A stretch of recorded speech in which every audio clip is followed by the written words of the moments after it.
What if I told you that one of the most famous events in all of history was actually predicted in a single, really cryptic verse? Well, today we're going to dive into a pretty fascinating interpretation of a prophecy from the book of Revelation. And believe it or not, it seems to have a direct and pretty surprising link to the burial of Jesus Christ. Okay, so it all starts right here with this one verse, Revelation 11, verse 9. Now, it talks about dead bodies being seen by, all nations for a super specific amount of time, 3 days and a half. And then, and this is the really strange part, it says these bodies wouldn't be allowed to be put into graves. I mean, how weird is that? It's a really mysterious prophecy, and you better believe those specific details, well, they're our first big clue. So what on earth could this ancient prophecy actually mean? You've got this global audience, a really precise time frame, and this weird focus on the burial. I mean, these details have puzzled scholars for literally centuries, but there's one interpretation, and it's the one we're going to explore today, that suggests the answer has been hiding in plain sight this whole time.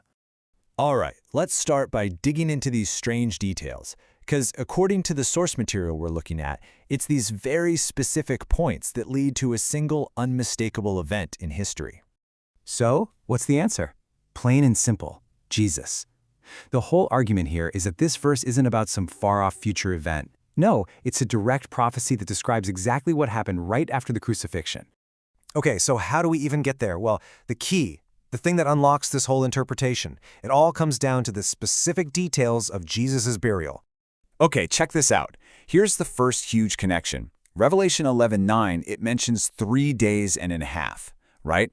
Well, that connects directly to something Jesus himself said in Matthew 12:40 about being in the heart of the earth for 3 days and 3 nights.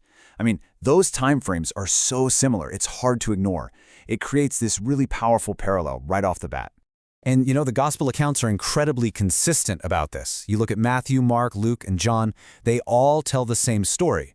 They describe this honorable burial by Joseph of Arimathea. Jesus was wrapped in linen, laid in a brand new, secure tomb that was cut from rock, and then a giant stone was rolled over the entrance to seal it. So this wasn't some forgotten body left by the side of the road. This was a very careful, very public burial.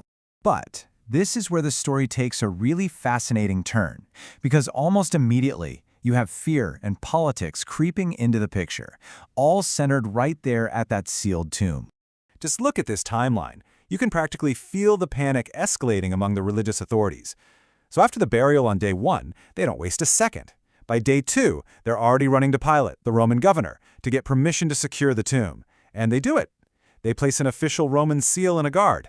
I mean, their actions are incredibly swift and decisive. But you have to ask, why? What were they so afraid of? Well, the answer is right here, in their own words.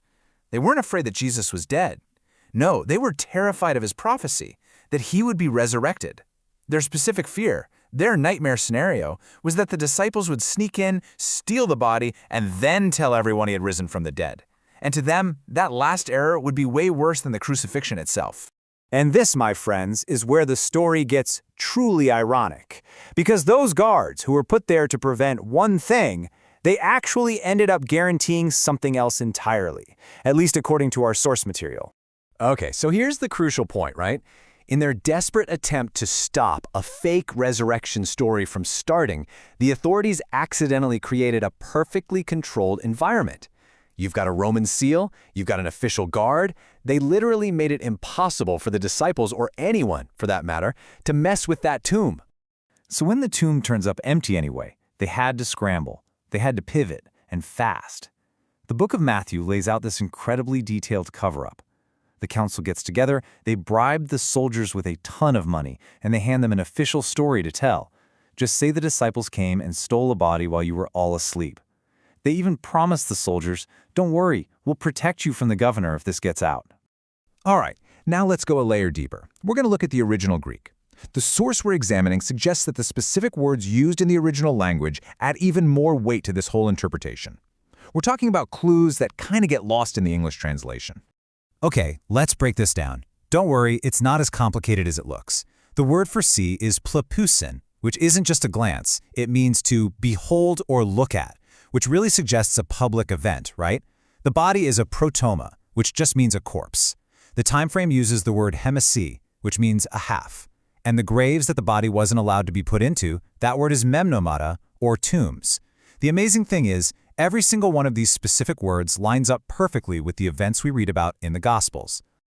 So when you put the whole picture together, the argument becomes crystal clear. The world would see Jesus' corpse after his very public execution. His time in that guarded tomb, it matches the 3 days and a half. His enemies, totally panicked about his resurrection, sealed the tomb. And here's the punchline. That very seal and that very guard, ironically, became the ultimate proof that the tomb wasn't emptied by human hands, but by something else entirely. And all of this leaves us with one final and pretty provocative question to think about. When history's most famous story is literally sealed and guarded by its biggest enemies, what does that seal end up confirming? The security that was designed to debunk a miracle, or the reality of one?